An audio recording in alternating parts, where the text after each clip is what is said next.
मंच पर उपस्थित समाजवादी पार्टी के राष्ट्रीय महासचिव और चुनाव के प्रभारी पूर्व मंत्री इंद्रजीत सरोज जी, पार्टी के जिला अध्यक्ष अनिल यादव जी, हमारे आपके समाजवादी पार्टी और इंडिया गठबंधन के प्रत्याशी हाजी मुस्तफा खान साहब, मंच पर उपस्थित समाजवादी पार्टी से विधायक बिजमा यादव जी, एमएलसी मान सिंह जी, संदीप पटेल, गीता पासी जी, हाकिमलाल बिन जी, अंसार अहमद साहब, पार्टी के पूर्व जिलाध्यक्ष पंदारी यादव, इंडिया गठबंधन कांग्रेस से सांसद उज्ज्वल रमन सिंह जी, योगेश यादव जी, पप्पू निषाद, इफ्तिकार हुसैन साहब, आर.के. वर्मा जी विधायक, अखिलेश आजमगढ़ से विधायक, हमारे विधान परिषद में नेता विरोधी दल लाल बिहारी यादव जी और मंच पर उपस्थित बहुत ही पुराने समाजवादी नेता शेखर बहुगुणा जी और बड़ी संख्या में जो नेता हमारे बैठे हैं मंच पर, कांग्रेस पार्टी के, समाजवादी पार्टी के सभी हमारे नेता, संगठन के सभी पदाधिकारी, सभी जिम्मेदार कार्यकर्ता, नेता, पूर्व विधायक, पूर्व सांसद, सभी हमारे उपस्थित नेता जो मंच पर हैं, मैं इस चुनावी जनसभा में देख रहा हूं बहुत जिम्मेदार हमारे आदरणीय बुजुर्ग, बड़ी संख्या में हमारे नौजवान साथी, माताएं, बहनें और पत्रकार बंधु मुझे दिखाई दे रहे हैं। मैं सबसे पहले इस चुनावी जनसभा में आप सबका बहुत बहुत धन्यवाद और आभार प्रकट करना चाहता हूं। जिस समय हम और आप लोग इस मैदान में एक दूसरे के सामने हैं, वहीं प्रयागराज में बड़ी संख्या में नौजवान आंदोलन कर रहे हैं और वो आंदोलन जो चला रहे हैं वो सभी पढ़े लिखे नौजवान हैं। वो नौजवान हैं जो कल अधिकारी बनेंगे। आज उस सरकार ने उन लोगों को भी आंदोलन में झोंक दिया है। वहीं मैं तमाम युवक युवतियों को बधाई देना चाहता हूं कि अपनी आवाज को बुलंद करने के लिए वो पीछे नहीं हटे हैं। सरकार तमाम तरीके अपना रही है, लेकिन उसके बावजूद भी नौजवान आज धरने पर बैठ करके अपनी मांग को लेकर के सरकार को जगाना चाहते हैं, सरकार के सामने रखना चाहते हैं। ये कोई मामूली घटना नहीं है जहां पर पढ़े लिखे नौजवान आंदोलन पर बैठ गए हों। वैसे तो मेरी इच्छा ये भी थी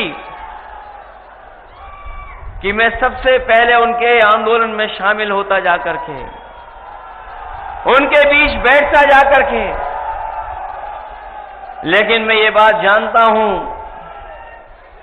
बहुत सारे लोग छात्रों का, नौजवानों का आंदोलन को ये भी कह देते कि राजनीति से प्रेरित है, इसलिए उस आंदोलन में नहीं गया। लेकिन मैं इस मंच के माध्यम से उनको बधाई भी देना चाहता हूं और उनका समर्थन भी करना चाहता हूं कि उनकी मांग जायज है।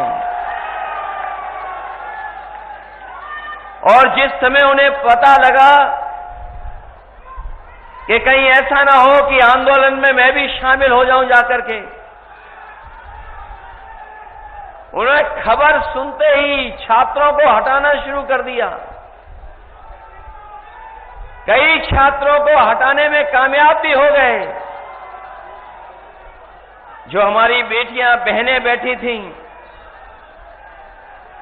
उनको बिना महिला पुलिस के लोग उठाने लगे जाकर के, और जो नौजवान थे वो शादी वर्दी में पहुंच करके उठाने लगे। इस कायराना व्यवहार के लिए मैं सरकार की निंदा करता हूं। इस लोकतंत्र में इससे ज्यादा शर्मनाक घटना और कोई नहीं हो सकती जो प्रयागराज में, इलाहाबाद में इन्होंने छात्रों के साथ किया है, और जो ये नौजवान धरने पर बैठे अपनी मांग को लेकर के। ये वही सरकार के लोग हैं जो लोग ये कहते हैं कि 1 नेशन 1 इलेक्शन। ये सरकार वो है जो कहती है 1 नेशन 1 इलेक्शन। लेकिन सोचिए उत्तर प्रदेश में एक चुनाव नहीं करा पा रहे हैं। चुनाव तो छोड़िए, जो हमारे छात्र नौजवान हैं उनकी परीक्षा भी नहीं करवा पा रहे हैं। जो लोग कहते हैं एक इलेक्शन पूरे देश में एक साथ हो जाए, वो हमारे नौजवानों की परीक्षा भी नहीं करा पा रहे हैं। लेकिन हम जानते हैं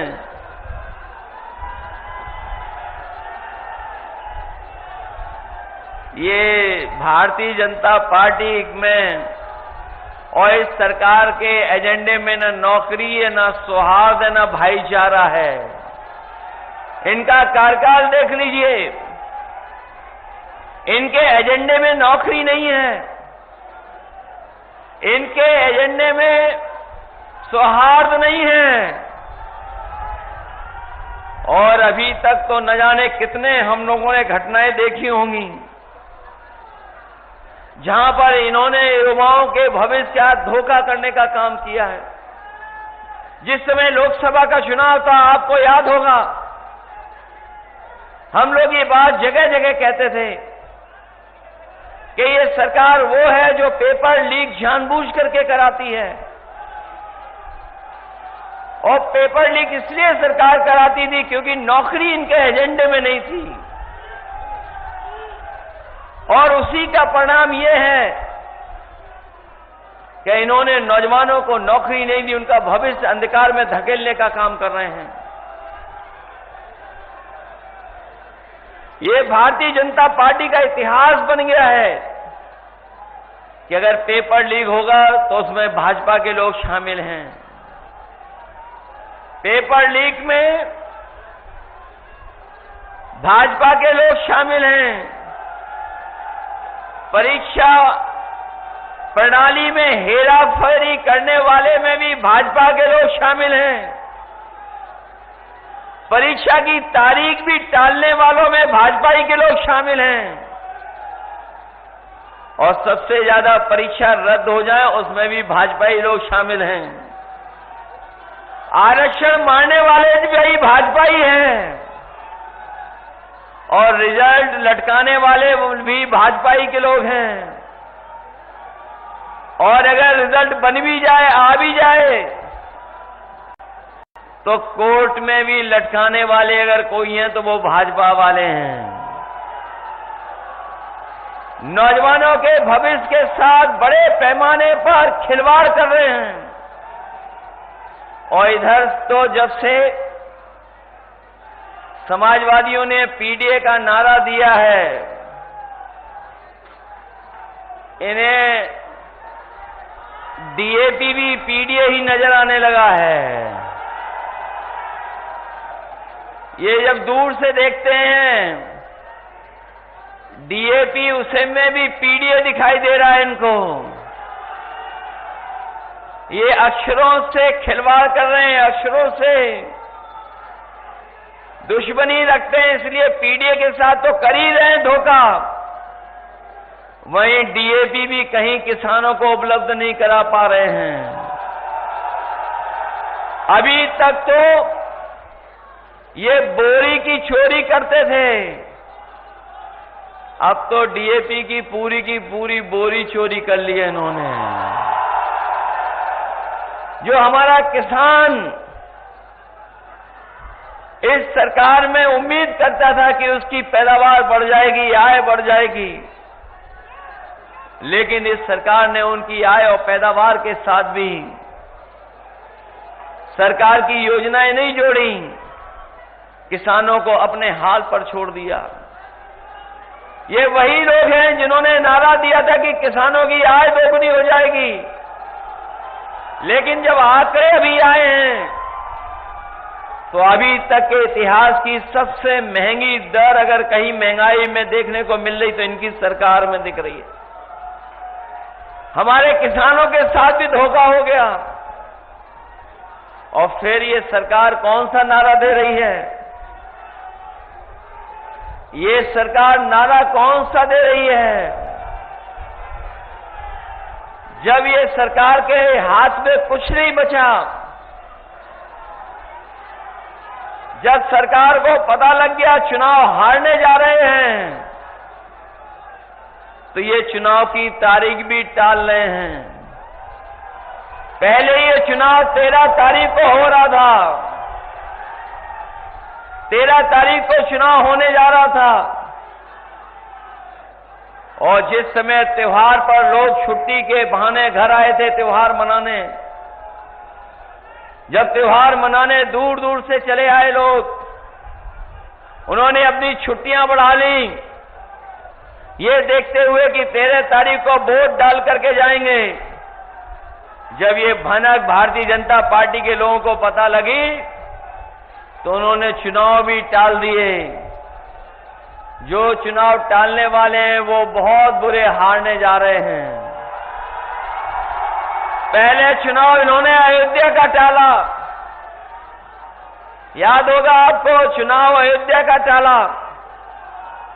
मुख्यमंत्री जी 1 बार गए, 2 बार गए, 3 बार गए, और जब उन्होंने अपना इंटरनल सर्वे करवाया तो उनको जानकारी हो गई कि इंटरनल सर्वे में वो जीत नहीं रहे हैं। उन्होंने चुनाव वहां का भी टाल दिया। ये जितना चुनाव टालेंगे उतना ही बुरा इस बार बाई इलेक्शन में हारने जा रहे हैं। और यहां के लोग तो मन बनाए बैठे हैं। अभी जो लोकसभा चुनाव में बेईमानी हुई है, ये चुनाव जीता जिताया आपके हाथ से छीन लिया। फूलपुर का चुनाव लोकसभा का पूरे के पूरे लोग देश के जान गए थे, ये जीत गए, क्योंकि जिस समय वो कार्यक्रम था इंडिया गठबंधन का, जन समर्थन और जन सैलाब इतना दिखाई दिया कि विरोधियों के होश उड़ गए।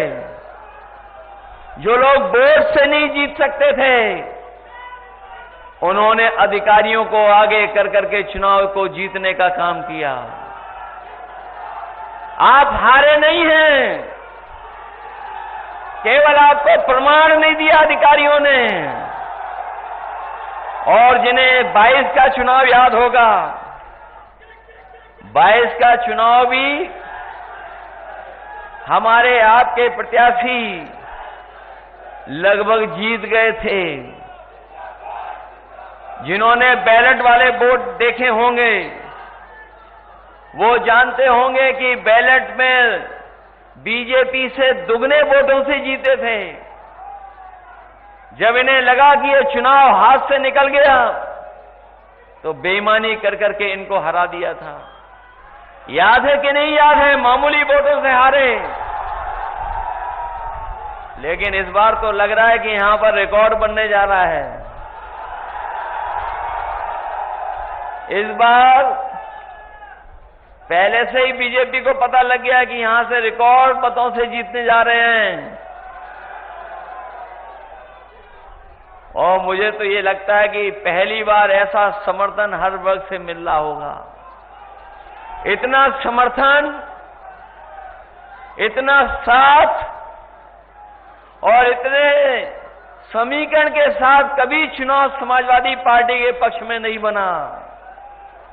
इस बार तो ऐसा लग रहा है कि मुस्तफा सिद्दीकी साहब अभी तक की सबसे बड़ी जीत जीतने जा रहे हैं। और इसीलिए जो हमारे लखनऊ वाले हैं, उनकी भाषा बदली बदली नजर आ रही है। उनका पीडीए का जो फुल फॉर्म है, जो पीडीए का फुल फॉर्म है वो भी नहीं समझ पा रहे हैं। पीडीए में ये एच कहां से आ गया हमें नहीं पता, और जो पीडीए का फुल फॉर्म बता रहे हैं, कम से कम डीएपी का ही फुल फॉर्म बता के चले जाते। ये जो पीडीए को बुरा भला कह रहे हैं वो नकारात्मक लोग हैं, वो नेगेटिव लोग हैं। उनके एनडीए की शुरुआत भी एन से नेगेटिव से होती है। वो नकारात्मक लोग हैं। और जिन्होंने कल अखबार पढ़ा होगा अंग्रेजी का, जिन्होंने ध्यान से पढ़ा होगा, तो एक कोने में जाकर के एक बहुत बड़ी रिसर्च के बारे में लिखा है, और वो रिसर्च ये कहती है, अमेरिका की एक यूनिवर्सिटी जो बहुत ही प्रतिष्ठित यूनिवर्सिटी है, उसकी रिसर्च ये कहती जो नकारात्मक लोग होते हैं वो बूढ़े भी जल्दी हो जाते हैं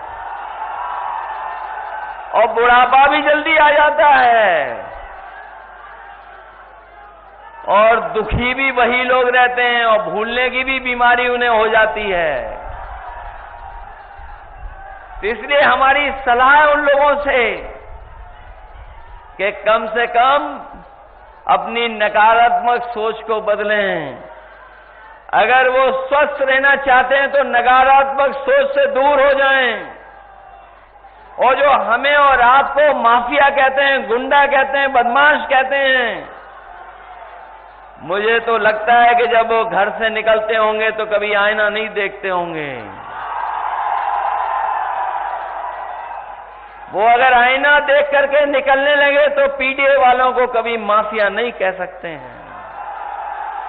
ये पीडीए पॉजिटिव पॉलिटिक्स का आंदोलन है, ये हमारी सकारात्मक सोच का आंदोलन है। पीडीए का मतलब है प्रोग्रेसिव है, पॉजिटिव है। हम लोग सबका साथ और सबका विकास कर करके पीडीए को आगे बढ़ाना चाहते हैं। लेकिन पीडीए को देख करके कुछ लोगों को पेट में दर्द हो रहा है। उस दर्द को भी अगर कोई दूर करेगा तो पीडीए ही करेगा, और आपका वोट एक एक वोट आपका करेगा। इसलिए हम आपसे कहना चाहते हैं कि ये चुनाव जरूर उपचुनाव है, लेकिन ये उपचुनाव संदेश देगा आने वाले समय को लेकर के जो 2027 में चुनाव होने जा रहा है। और जिन्होंने इतने सालों में काम नहीं किया है, उनसे आप उम्मीद भी क्या कर सकते हो। समय समय पर उन्हें हाई कोर्ट, सुप्रीम कोर्ट ने डांटा है, जो अपने न्याय को और न्याय के लेकर के जगह जगह पर बुलडोजर लेकर के चलते थे। हम पीडीए के लोग और समाजवादी लोग कभी भी बुलडोजर को न्याय का प्रतीक नहीं मान सकते हैं। हम धन्यवाद भी देना चाहते हैं सुप्रीम कोर्ट को, और बधाई भी देंगे उस फैसले को लेकर के, जिस फैसले ने हमेशा हमेशा के लिए बुलडोजर को रोकने का काम किया है। न केवल बुलडोजर को रोका है, बल्कि सरकार पर जुर्माना भी लगाया है, और जुर्माने के साथ साथ सुप्रीम कोर्ट ने यह भी कहा है कि ऐसे दोषी अधिकारी जिन्होंने ऐसी कार्रवाई की है, उनके खिलाफ भी कार्रवाई हो। और अगर अभी कार्रवाई नहीं होगी तो हम अपने साथियों को भरोसा दिलाते हैं, जिन्होंने अन्याय किया है, गरीबों को उजाड़ा है, गरीबों के साथ नुकसान पहुंचाया है, उनके साथ भी कभी न कभी कार्रवाई होगी, उनको भी उसके सामने से गुजरना पड़ेगा। ये जो दोषी लोग हैं, जब से सुप्रीम कोर्ट का ऑर्डर आया है, बहुत से अधिकारियों में सुधार अपने आप आ गया है और सुधार आना शुरू हो गया है। ऊपर से तो दिखाई देंगे आपके खिलाफ, लेकिन अंदर ही अंदर आपका भी साथ दे रहे हैं, अंदर ही अंदर साथ दे रहे हैं, क्योंकि वो ये जानते हैं ये सरकार अब चलने वाली नहीं है, ये सरकार जाने वाली है। और आप देख लेना महाराष्ट्र का परिणाम जो भी आएगा, उत्तर प्रदेश के मुख्यमंत्री उसके बाद बचेंगे नहीं, उनकी कुर्सी नहीं बचने वाली। और अगर हम लोग परसेंटेज के हिसाब से सोचें तो 100 में 100 सीटें ये हारने जा रहे हैं, और अगर गिनती में हिसाब किताब लगाओगे तो 9 में 9 सीटें ये हारने जा रहे हैं इस बार। इसीलिए सब ताकत लगा रहे हैं। जब इन्हें पता लगा कि जनता इनके साथ नहीं है, तो थोड़ा बहुत अधिकारियों के माध्यम से भी डरा रहे हैं, धमका रहे हैं, लेकिन वो जानते हैं जनता का जो समर्थन है उससे न केवल सरकार डरी हुई है, बल्कि उनके भाषण सुनोगे तो वो खुद भी हिले हुए दिखाई दे रहे हैं कुछ कुछ।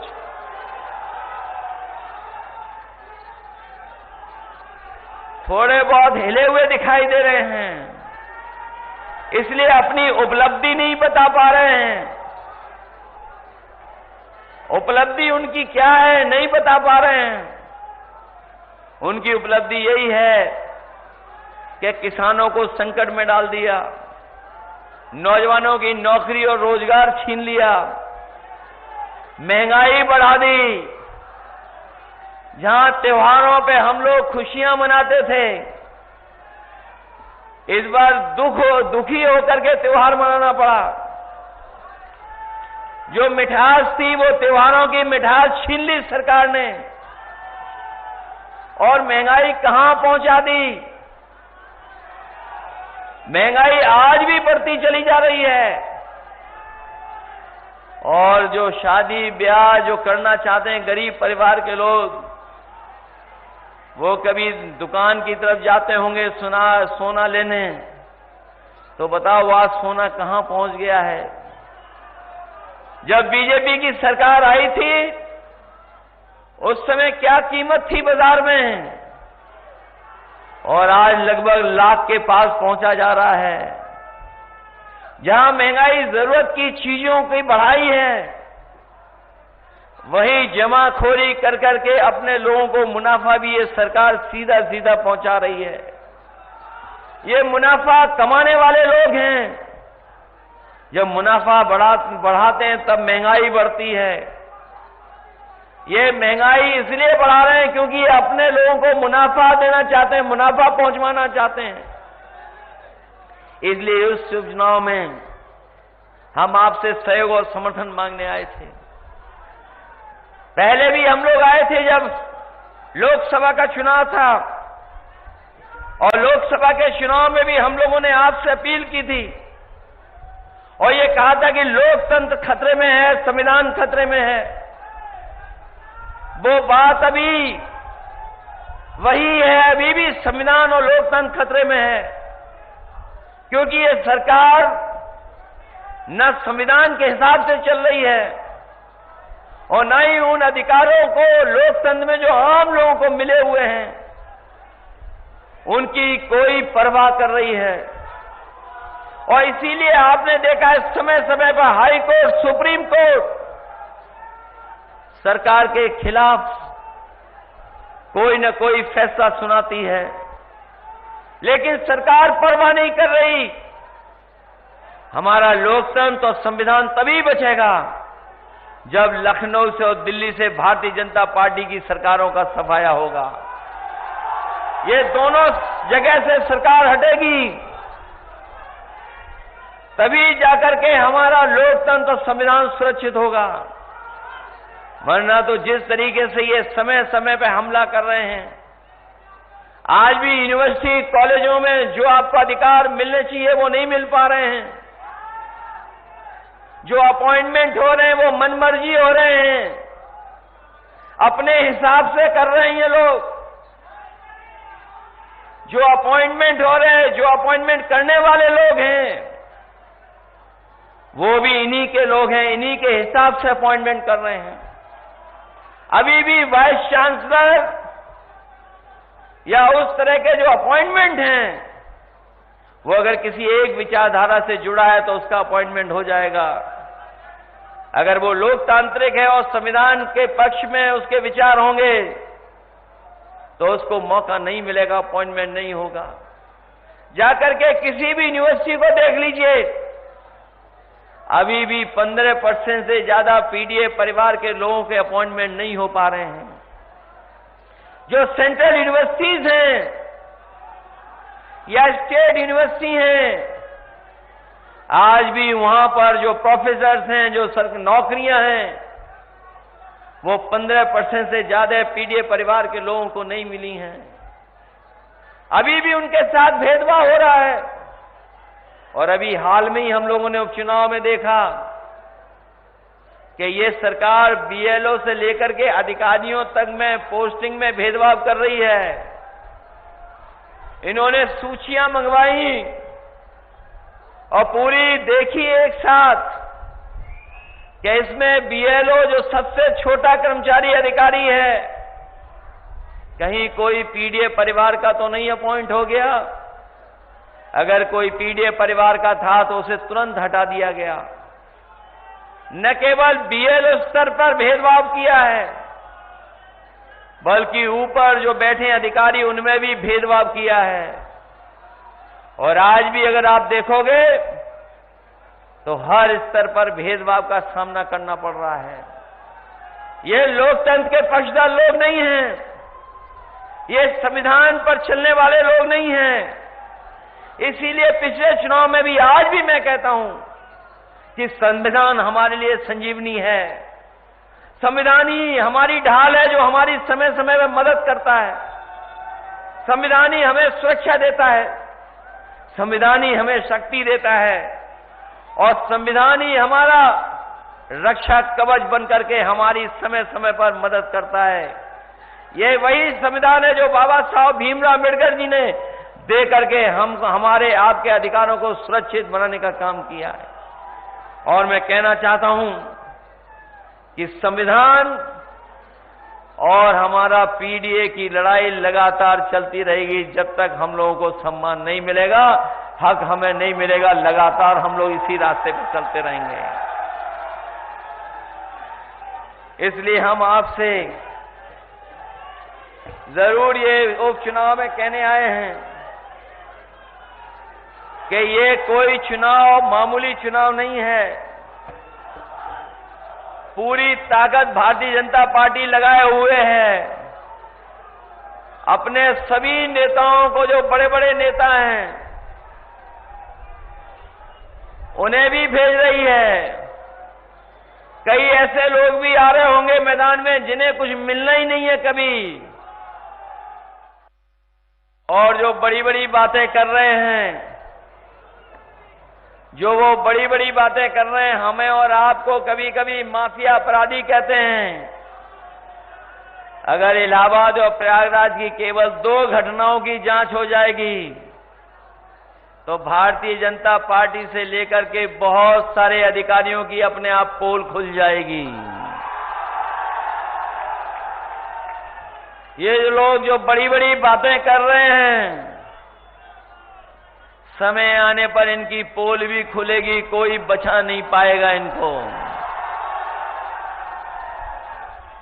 और जिस तरीके से अधिकारियों के माध्यम से चुनाव में हेरा फेरी या परिणाम में फेरबदल किया जाता है, हम लोगों को याद है पिछले लोकसभा चुनाव में कई सीटें हम लोग जीत गए होते, लेकिन इनके अधिकारियों ने और मिलकर के कुछ लोगों ने हेरा फेरी की, जिसकी वजह से कुछ सीटें हम लोग मामूली मामूली वोटों से हार गए।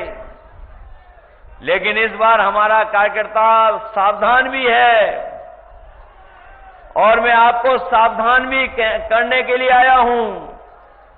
कि आप लोग पूरी जिम्मेदारी के साथ, पूरी सावधानी के साथ अपना वोट डालने का काम करना।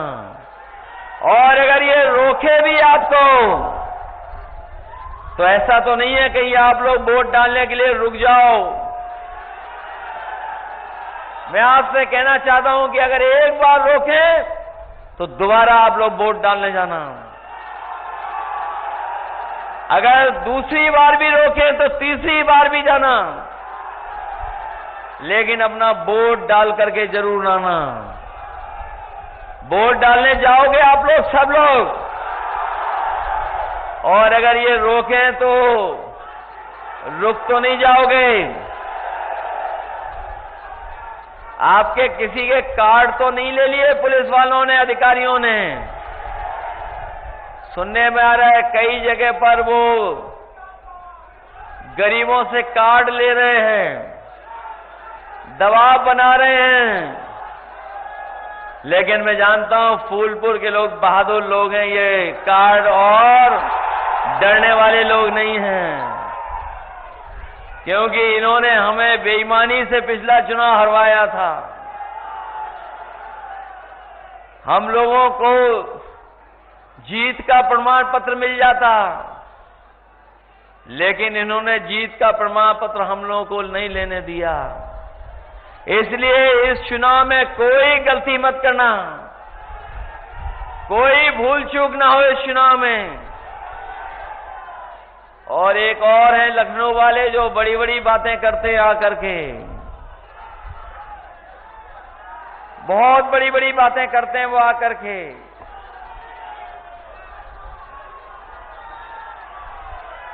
लेकिन इस बार तो प्रयागराज के नौजवानों ने ये संदेश दे दिया है, और जो आंदोलनकारियों ने एकदम संदेश साफ कर दिया है,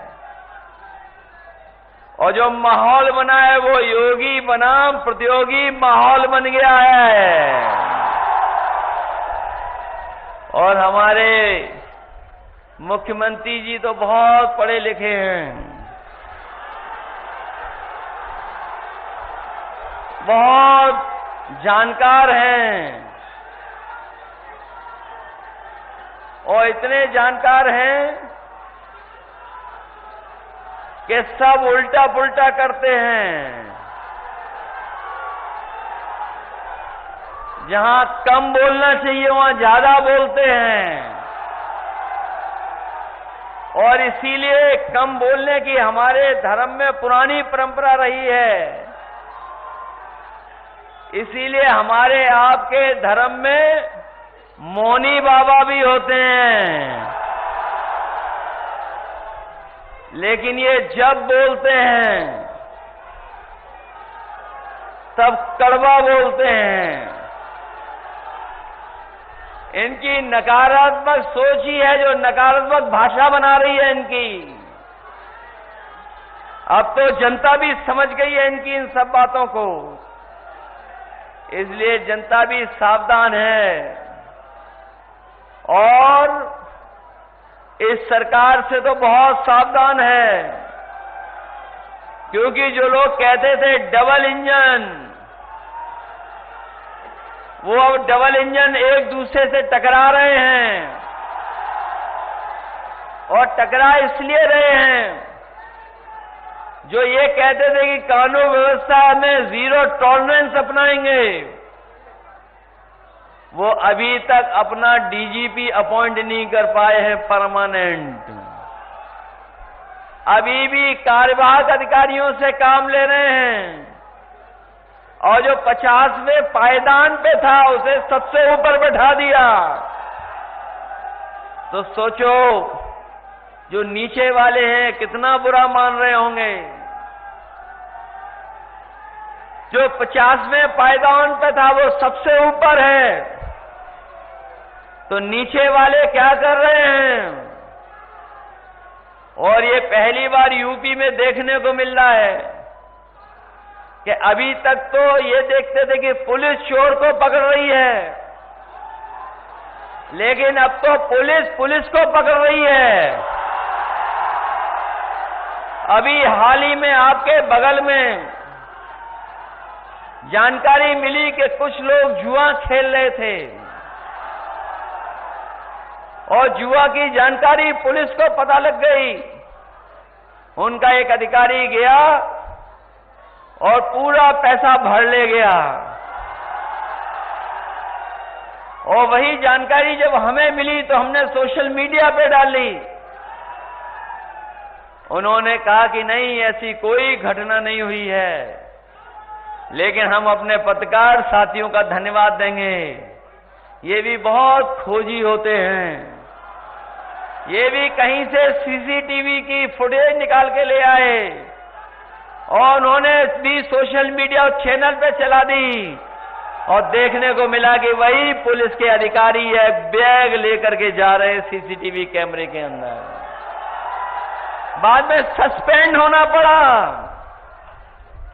न केवल ये एक घटना है, बल्कि हमारे बलिया और गाजीपुर के लोग जानते होंगे, एक थाने की कमाई लाखों में थी प्रतिदिन। प्रतिदिन कमाई लाखों में थी, लाखों में। कोई कहता था 5 लाख, कोई कहता था 10 लाख, कोई कहता था 15 लाख। उसकी कमाई को रोकने के लिए एडीजी और बड़े बड़े अधिकारियों को जाना पड़ा और जब छापा पड़ा उस थाने पर तो पुलिस भाग गई और पैसा भी बरामद हुआ है। सोचिए, ये है पुलिस जीरो टॉलरेंस वालों की। और मैं आपसे ये भी कहना चाहता हूं, जो महिलाएं और बेटियों की सुरक्षा की बात कर रहे हैं, पूरा रिकॉर्ड उठा करके देख लें आप। इतनी महिलाएं बेटियों ने कभी आत्मदाह करने की कोशिश नहीं की होगी जितना भारतीय जनता पार्टी की सरकार में हो रही है। और अगर मुख्यमंत्री जी ये कहते हैं कि समाजवादी सरकार में ये घटनाएं होती थी, तो कम से कम उन तक कोई आधार तो होगा, कहीं से आंकड़े तो लाए होंगे। अगर हम आंकड़े देखेंगे एनसीआरबी के, तो सबसे ज्यादा असुरक्षित अगर कहीं महिलाएं और बेटियां हैं तो वो उत्तर प्रदेश में, वो भी बीजेपी की सरकार में। और अभी आपने अखबार पढ़ा होगा, लखनऊ में आत्मदाह बेटियां न करें, महिलाएं न करें, उसके लिए अलग से एक फोर्स का गठन हुआ है। सोचिए, जिस सरकार को अलग से फोर्स का गठन करना पड़ रहा हो, और वो फोर्स का गठन इसलिए हो रहा है क्योंकि थाने और तहसील पर कोई सुनवाई नहीं है। गरीब जाए तो कोई सुनवाई उसकी नहीं है, कहीं न्याय नहीं मिल रहा है। और जो अच्छी योजनाएं हम लोग चला रहे थे, उन योजनाओं को भी इन्होंने बंद कर दिया, बिल्कुल खराब कर दिया। ये जो पुलिस के लिए हम लोगों ने 100 नंबर वाली व्यवस्था दी थी, जिससे हमारी पुलिस गांव में जाकर के मदद करे गरीबों की, किसी को थाने में ना आना पड़े, लेकिन इस सरकार ने सब कुछ उल्टा पुल्टा कर दिया। सुनने में आ रहा है, जब से ये नंबर बदला है 100 से 112, न केवल लूट बढ़ी है, बल्कि जो घटना पर जो सूचना मिलती है उसे पकड़ करके थाने में ला करके और लूटने का काम हो रहा है। सोचिए, ये है कानून व्यवस्था, ये है इनका काम करने का तरीका। मैं न केवल 2-3 घटनाएं बताई हैं मैंने, आए दिन ऐसी घटनाएं उत्तर प्रदेश में होती जा रही हैं, क्योंकि ये सरकार गरीबों की नहीं है, ये सरकार बड़े लोगों की है, उद्योग लगाने वालों की भी नहीं, बड़े बड़े उद्योगपतियों की है। और उनको मुनाफा पहुंचा रहे हैं। न सरकारी नौकरियां हैं, न रोजगार है, न काम है। इस सरकार ने सबके साथ भेदभाव कर करके धोखा देने का काम किया है। इसलिए इस चुनाव में आप मदद करिए हम लोगों की, और जो वस्त्र पहन करके हमें और आपको धोखा दे रहे हैं, इनको सबक सिखाइए, क्योंकि कोई वस्त्र से नहीं बनता योगी, अपने विचारों से योगी बनता है, बातचीत से योगी बनता है। और ये जो नारा लेके आए अंग्रेजों वाला, ये नारा अंग्रेजों का था, डिवाइड एंड रूल, ये नारा अब चलने वाला नहीं है। इस नारे को सब समझ गए हैं। इसलिए हम कहना चाहते हैं कि अंग्रेज तो चले गए, लेकिन उनके वचनवंशी और विचारवंशी आज भी हमारे आपके बीच में हैं, जो बांटना चाहते हैं। पीडीए जोड़ना चाहता है, हम जोड़ करके इनको हराने का काम करेंगे। हम एक दूसरे का सम्मान कर करके, जोड़ करके इनको हराने का काम करेंगे। इस चुनाव में मदद करिए आप लोग सब मिल करके, सब लोग सहयोग करिए आप लोग। हम अपने नौजवानों से भी कहते हैं मदद करिए सब लोग मिल करके।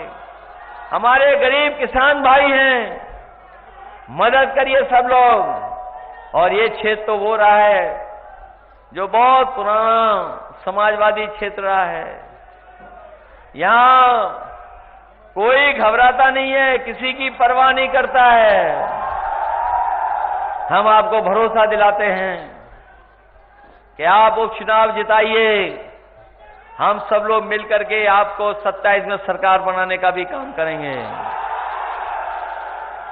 और जिस तरीके से हम लोग जोड़ने का काम शुरू किए हैं, लगातार जोड़ते रहेंगे और जोड़ करके इनको हराने का काम करेंगे।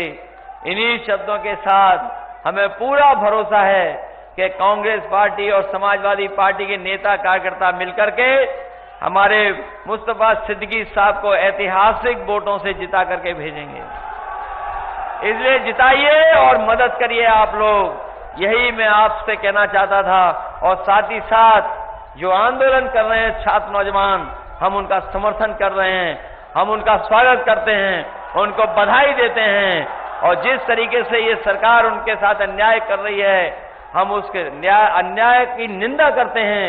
ऐसा कभी नहीं हुआ होगा कि दिव्यांग लोगों की भी बैसाखी छीन ली जाती हो, बेटियों बहनों के लिए महिला पुलिस न बुलाई जाती हो। ऐसा हम लोगों ने कभी नहीं देखा।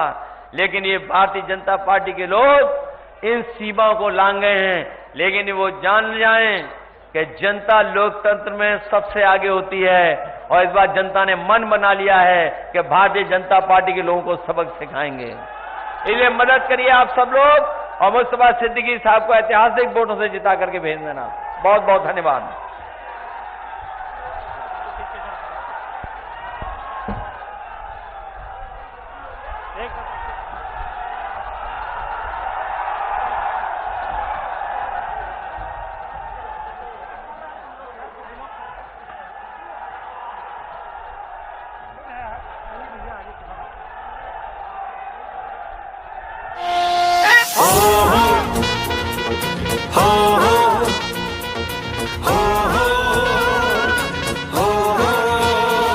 पीडीए का परचम पूरे देश में लहराएंगे। पीडीए का परचम पूरे देश में लहराएंगे। अपनी अपनी अपनी अपनी सरकार बनाएंगे। अपनी अपनी अपनी अपनी सरकार बनाएंगे।